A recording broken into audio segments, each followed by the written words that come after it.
नमस्कार, ज्ञान चैनल में आपका। आज हम पढ़ेंगे पूर्णांक। जैसा कि किसी की कक्षाओं में अपन ने संख्याओं के बारे में पढ़ा, प्राकृत संख्याएं। इन संख्याओं को अपन समुच्चय के द्वारा प्रदर्शित करते हैं।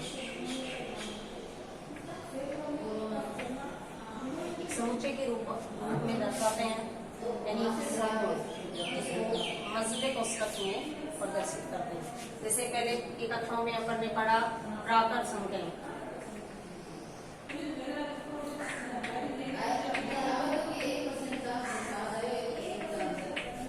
कौन सी होती है प्राकृत संख्याएं? ऐसी संख्याएं जो एक से प्रारंभ होकर अनंत एक से अनंत तक की संख्याओं को प्राकृत संख्या के रूप में, जिसमें सबसे छोटी संख्या एक। वैसे ही पूर्ण संख्या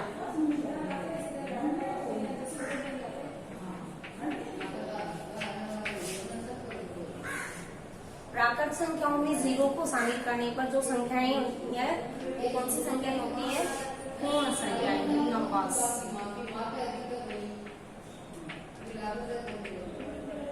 जीरो से प्रारंभ होकर अनंत तक की संख्याओं को पूर्ण संख्याओं में शामिल किया गया।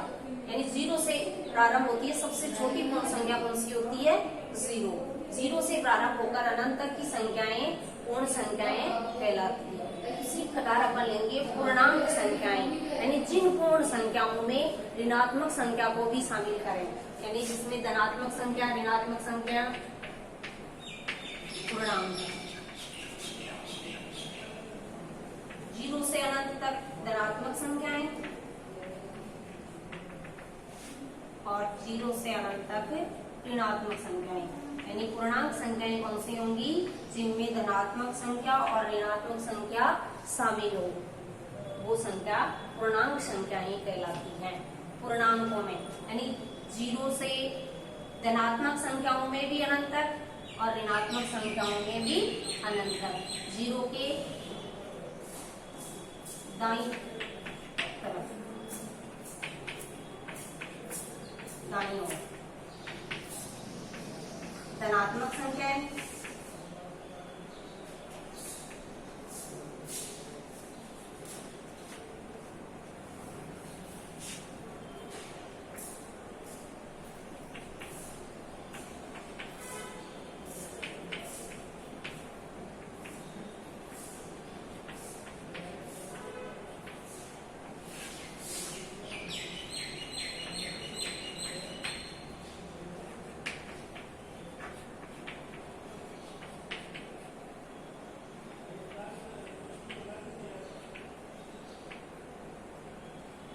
बाईं ओर ऋणात्मक संख्याएं।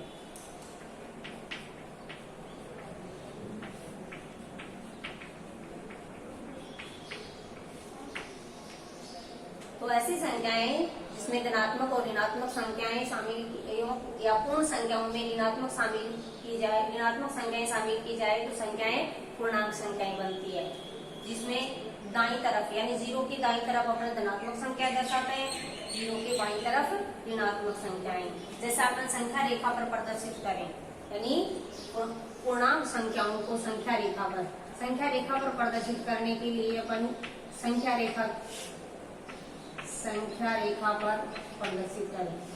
संख्या रेखा पर अनंत संख्या रेखा के मध्य में जीरो, संख्या रेखा के मध्य में जीरो प्रदर्शित के बाद दाईं तरफ धनात्मक संख्याएं प्रदर्शित करेंगे,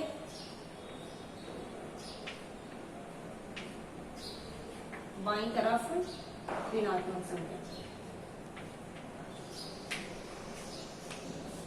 जैसे जैसे अपन संख्या रेखा पर दाईं तरफ चलते हैं, संख्या का मान बढ़ता जाता है।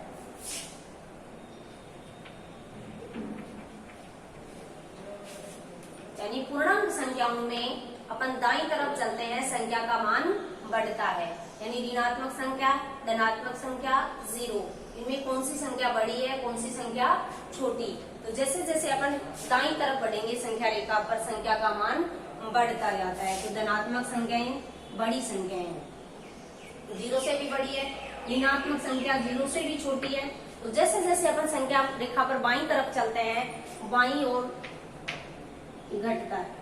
यानी मान घटता जाता है। संख्या रेखा पर बाईं तरफ जैसे जैसे चलते हैं संख्या रेखा का मान घटता जाता है, यानी ऋणात्मक संख्याएं हैं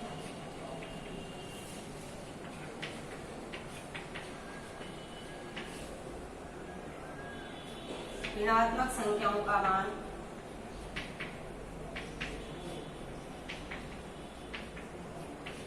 बाईं ओर घटता जाता है।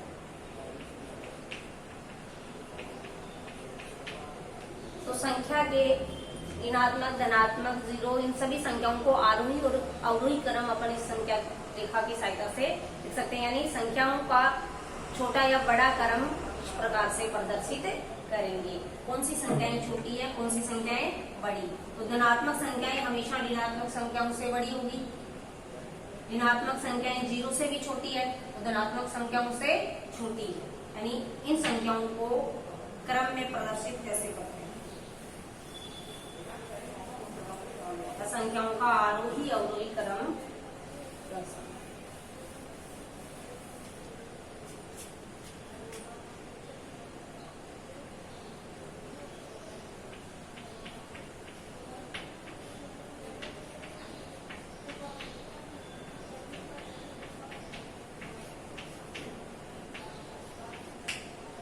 -5, 3, 2, 0, -1, 4, -7।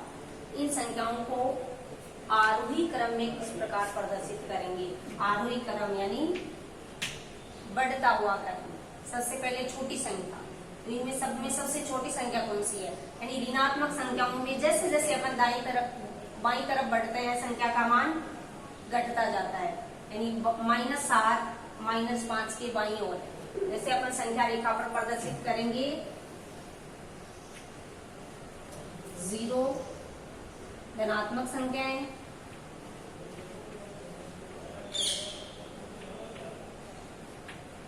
ऋणात्मक संख्याएं,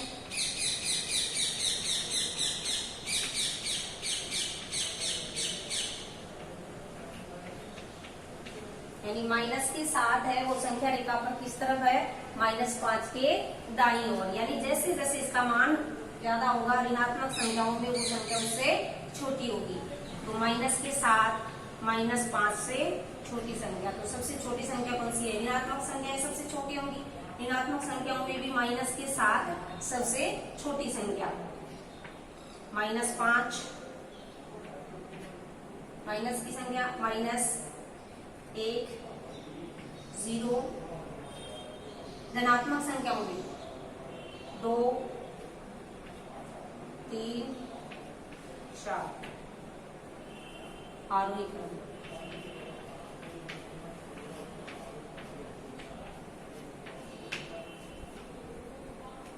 तो इस प्रकार से अपन संख्या रेखा पर प्रदर्शित करते हैं और कैसे संख्या का मान कम या ज्यादा, यानी संख्याओं की तुलना कैसे करते हैं। पूर्णांक संख्याओं की तुलना, कौन सी संख्या बड़ी है, कौन सी संख्या छोटी है। पूर्णांकों की तुलना करने के लिए इसमें 2 प्रकार के क्वेश्चन बनते हैं। आपको कोई आरोही या अवरोही क्रम में प्रदर्शित करना या 2 संख्याओं का तुलनात्मक अध्ययन करना कि कौन सी संख्या छोटी है और कौन सी संख्या बड़ी है। जैसे -7 -3, इसमें उपयुक्त चिन्ह लगाना हो, less than, greater than, equal to, यानी छोटी है या बड़ी है, बराबर। कौन सी संख्या किससे छोटी, बड़ी या बराबर। बड़ी संख्या -7 -3 दोनों की तुलना करनी है कि -7 और -3 में कौन सी संख्या बड़ी है। तो बड़ी संख्या कौन सी है, -3, तो -3 -7 लेस देन -3।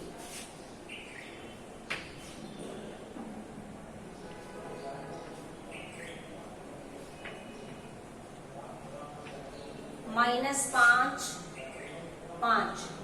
ये धनात्मक संख्या है, ये ऋणात्मक संख्या है। धनात्मक और ऋणात्मक संख्या में आप सीधी तुलना कर सकते हैं कि धनात्मक संख्याएं हमेशा ऋणात्मक संख्याओं से बड़ी होती है। इस तरह की संख्याओं की तुलना करें।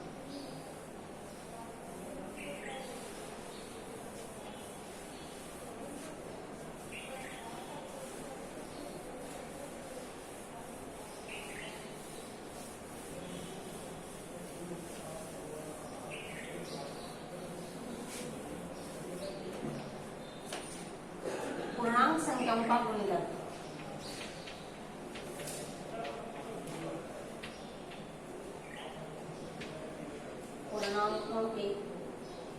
पूर्णांक संख्याओं के गुणधर्म।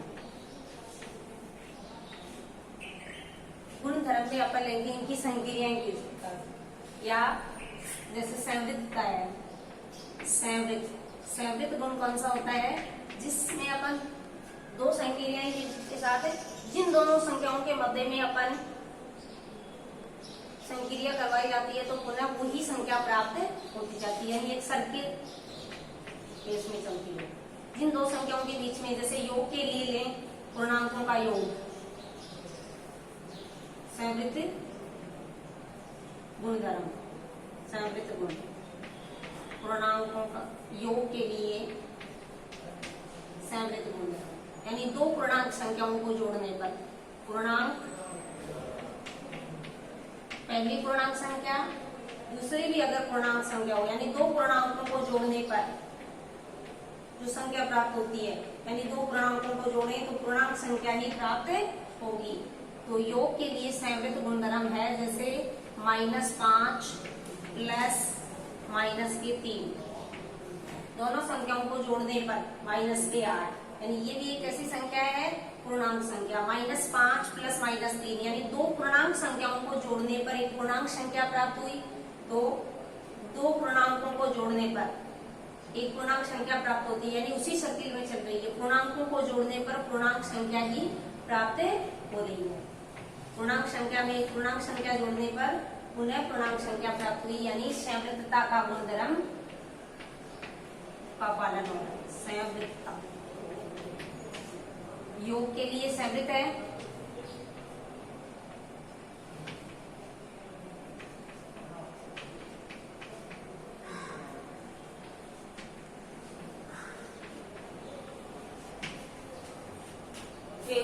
बाकी के लिए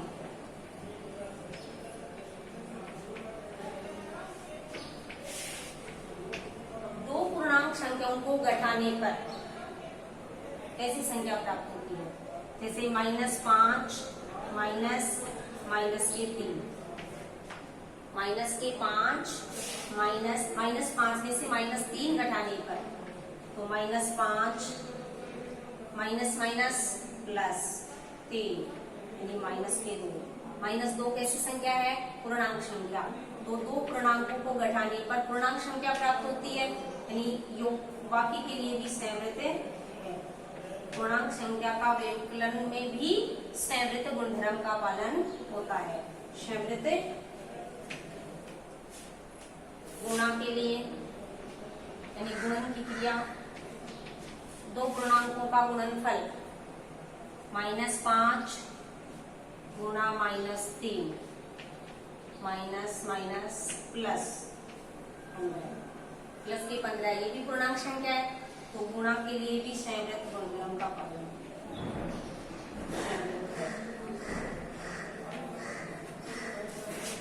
भाग के लिए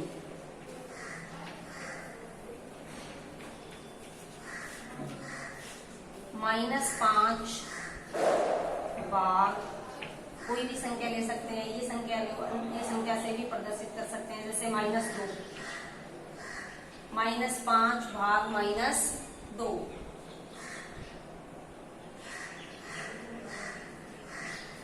ये पूर्णांक संख्या नहीं, परिमेय संख्या के रूप में प्रदर्शित हो रही है, तो संवृत्त नहीं है। यानी भाग की संक्रिया के लिए अपन दो पूर्णांक संख्याओं का भाग करने पर एक पूर्णांक संख्या प्राप्त नहीं हो रही है, वो संवृत्त नहीं।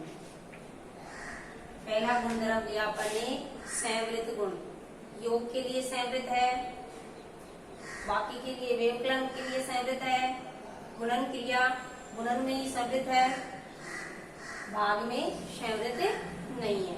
अगला गुणधर्म होगा क्रम विनिमेयता।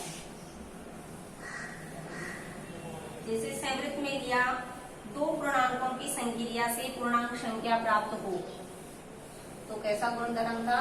संवृत, यानी एक सर्किल में चल रहा हो। अब है क्रम विनिमेयता।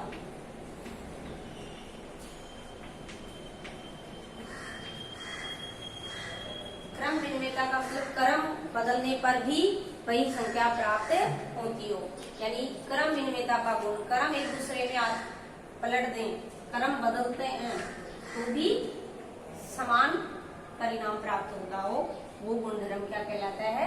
क्रम विनिमेयता। जैसे दो पूर्णांकों को जोड़ने पर +5 प्लस -3, यानी 5 और 3 को जोड़ने से योग के लिए क्रम विनिमय है या नहीं है, ये देखेंगे। पहली संक्रिया में लेंगे योग के लिए, तो दो पूर्णांक संख्याओं का योग करने पर 5 प्लस -3, 5 धनात्मक पूर्णांक है, -3 यानी +2 योगफल के लिए। अगर इनका क्रम बदलते हैं, जैसे -3 +5, पहली संख्या दूसरी संख्या, यानी एक दूसरे को बदल दिया, क्रम बदलकर जोड़ने पर भी योगफल क्या प्राप्त हुआ? +2। तो योग के लिए पूर्णांकों का क्रम विनिमेयता का गुणधर्म, पूर्णांक संख्या के लिए, पूर्णांक संख्याएं योग के लिए, योग संक्रिया में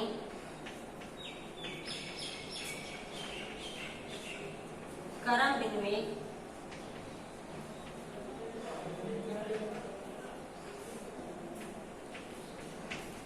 या इनमें क्रम विनिमेयता का गुण योग संक्रिया के लिए है। संकलन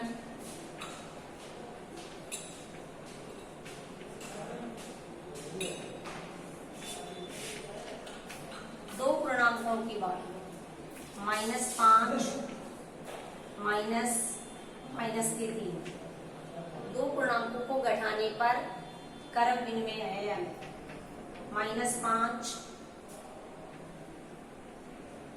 -3 घटाने पर यानी -2, -3 क्रम बदलने पर -5, -3 -5, -3 +5 यानी +2।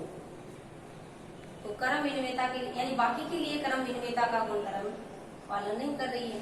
यानी पहले संख्या में -5 में से -3 घटाने पर परिणाम क्या प्राप्त हुआ? -2। -3 में से -5 घटाने पर +2। तो इसकी व्यवकलन के लिए क्रम विनिमय नहीं है।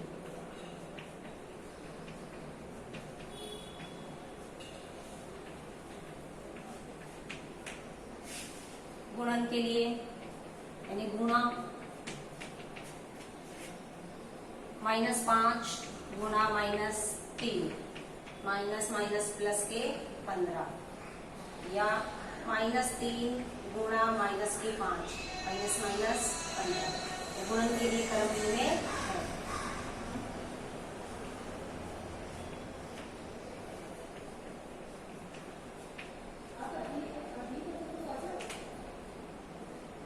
भाग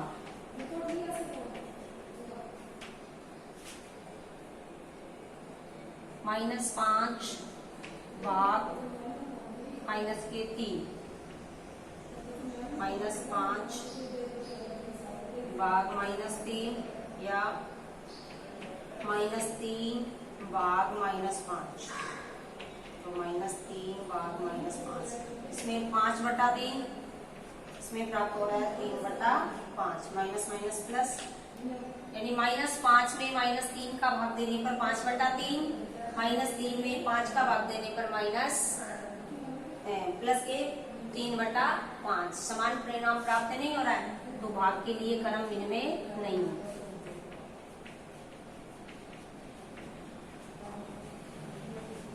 तो संवृत्तता में योग और गुणन के लिए था, क्रम विनिमयता में योग व्यवकलन और गुणन के लिए तो क्रम विनिमय है, भाग के लिए क्रम विनिमय नहीं है। अगला गुणधर्म अपना साहचर्य।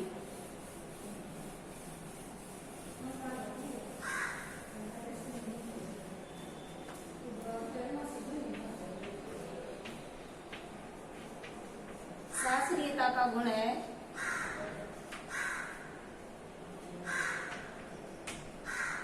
तीन संख्याओं के लिए, यानी a plus b plus c, इन्हीं तीन संख्याओं का योग, प्रथम दो संख्याओं का योग, तीसरी संख्या या अंतिम दोनों संख्याओं का योग दूसरी संख्या में एक ही योगफल प्राप्त होता है। यानी a प्लस b तीन संख्याओं के लिए लेंगे साहचर्यता गुण में a plus b plus c, इसमें a plus b plus c का हो चाहे a plus b plus c हो, समान योग अगर प्राप्त होता है तो वो गुणधर्म क्या कहलाता है? साहचर्य। तो क्या ये पूर्णांक संख्याएं साहचर्य गुणधर्म का पालन करती है? योग के लिए -5 प्लस -2 प्लस 3,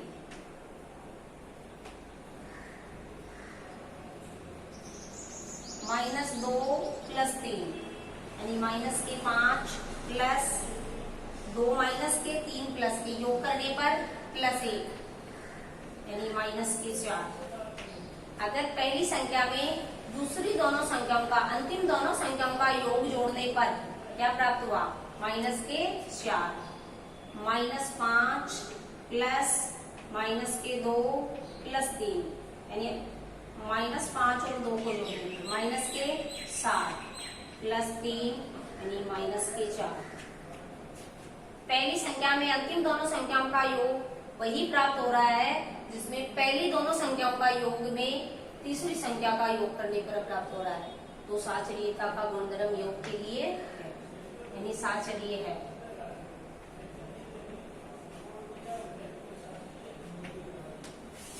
एक कलम के लिए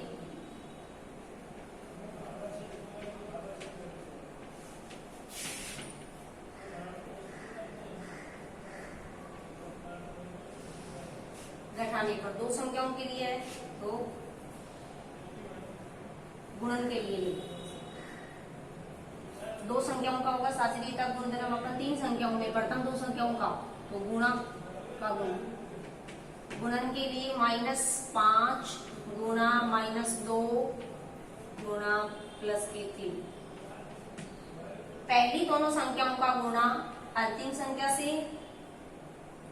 अंतिम दोनों संख्याओं का गुणा पहली संख्या से, या -5 गुणा -2 गुणा 3, -2 और -3, -2 प्लस 3 का गुणनफल -6, -5 का -6 से गुणा, माइनस प्लस यानी गुणनफल के चिन्ह में प्लस और माइनस, प्लस प्लस गुणा होकर प्लस, माइनस माइनस गुणनफल प्लस, प्लस माइनस का गुणा माइनस, माइनस गुणा प्लस माइनस, समान चिन्ह गुणा होकर प्लस, दोनों संख्याएं समान चिन्ह की हो तो गुणनफल धनात्मक प्राप्त होगा। दोनों असमान चिन्ह हो यानी एक संख्या प्लस की, एक माइनस की, एक धनात्मक और एक ऋणात्मक संख्या हो तो गुणनफल ऋणात्मक प्राप्त होता है। तो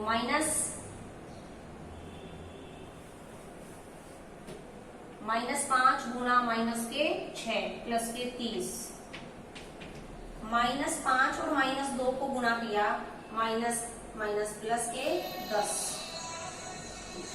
3 यानी 30, समान गुणनफल प्राप्त हो रहा है तो गुणा के लिए भी साहचर्य है।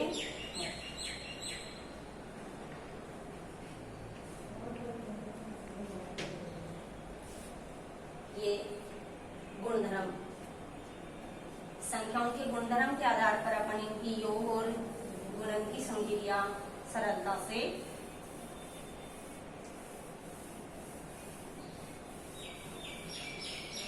अब क्वेश्चन में अपन लेंगे पूर्णांक संख्याओं का योग, व्यवकलन और गुणन।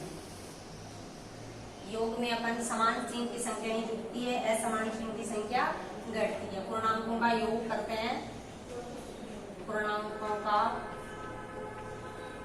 योग। योग या व्यवकलन में अपन उसके चिन्ह के आधार पर लेंगे। अगर समान चिन्ह की पूर्णांक यानी ऋणात्मक पूर्णांक को ऋणात्मक पूर्णांक में जोड़ने पर एक ऋणात्मक पूर्णांक प्राप्त होगा। ऋणात्मक पूर्णांक और धनात्मक पूर्णांक में जो संख्या बड़ी होगी वही संख्या प्राप्त होगा। यानी चिन्ह के आधार पर अपन इनके आधार पर दोनों पूर्णांक ऋणात्मक है या धनात्मक। जैसे प्लस के 15 प्लस -7 प्लस 3 इनका योगफल 15 प्लस माइनस के 7 प्लस के 3 धनात्मक पूर्णांक है, धनात्मक पूर्णांक प्लस 15 और 3 18 प्लस माइनस के 7 प्लस के 11 -5 प्लस 7 माइनस 1 माइनस के 5 प्लस 7 प्लस माइनस के 1 यानी समान पूर्णांकों को जोड़ेंगे। ऋणात्मक पूर्णांकों का योग माइनस के 6 प्लस माइनस के 5 माइनस 1 माइनस के 6 प्लस के 7 प्लस 7 और माइनस के 6 प्लस 5। इस प्रकार से अपन योग के लिए, गुणन के लिए व्यवकलन और योग इसी प्रकार की संख्याओं में लेंगे जिसमें समान चिन्ह की संख्याओं को जोड़ेंगे, असमान चिन्ह की संख्या घटाएंगे।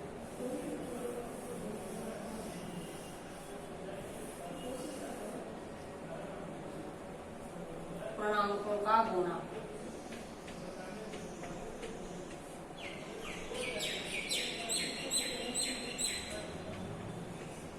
गुणन में जैसा अपन ने चिन्ह लिया, दो समान चिन्ह की संख्याएं गुणा होकर धनात्मक पूर्णांक और दो असमान चिन्ह की संख्या गुणा करने पर ऋणात्मक पूर्णांक प्राप्त होगा।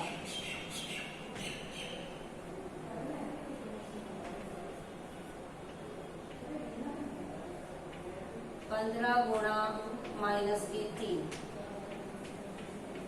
माइनस 15 को 3 से गुणा किया, 15 3 45 माइनस के 45 गुणा माइनस 1 माइनस माइनस प्लस 45।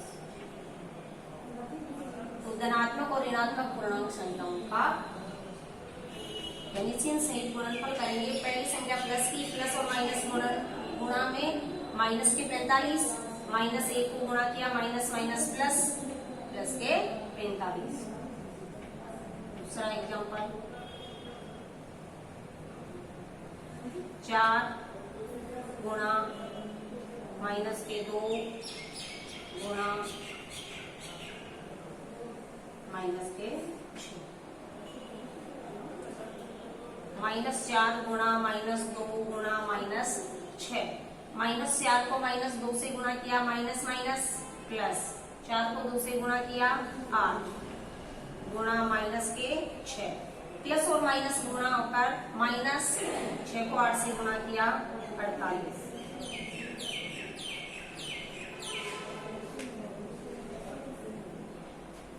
अगले गुणधर्म में लेंगे अपन वितरण। गुणा के लिए वितरण गुणधर्म, वितरण नियम से वितरण नियम या वितरण गुण से। गुणा के लिए वितरण नियम यानी a गुणा b प्लस c। दो संख्याओं का योग एक संख्या से गुणा है तो दोनों संख्याओं का गुणा a गुणा b प्लस a गुणा c। दो संख्याओं का योग अगर एक संख्या से गुणा है तो दोनों संख्याओं का गुणनफल का योग उसके समान होगा। यानी a का गुणा b प्लस c, b और c के योग का गुणा है a का, वो a प्लस b, a गुणा b प्लस a गुणा c। a का b के साथ गुणनफल और a का c के साथ गुणनफल का योग इसके समान होगा। ये गुणधर्म कहलाता है वितरण गुण या वितरण नियम।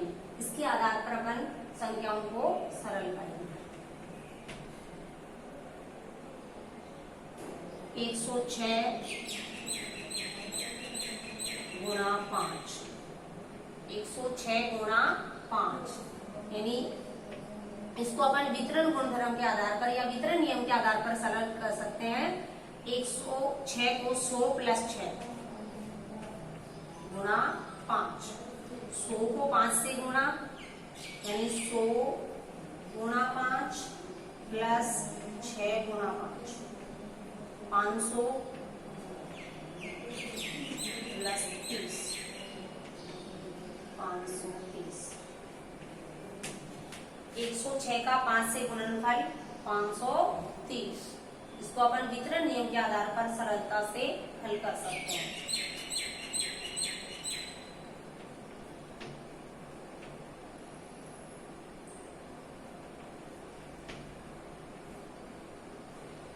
दो 215 गुणा 20, 200 प्लस 15 गुणा 20, 200 गुणा 20 प्लस 15 गुणा 20, 4000।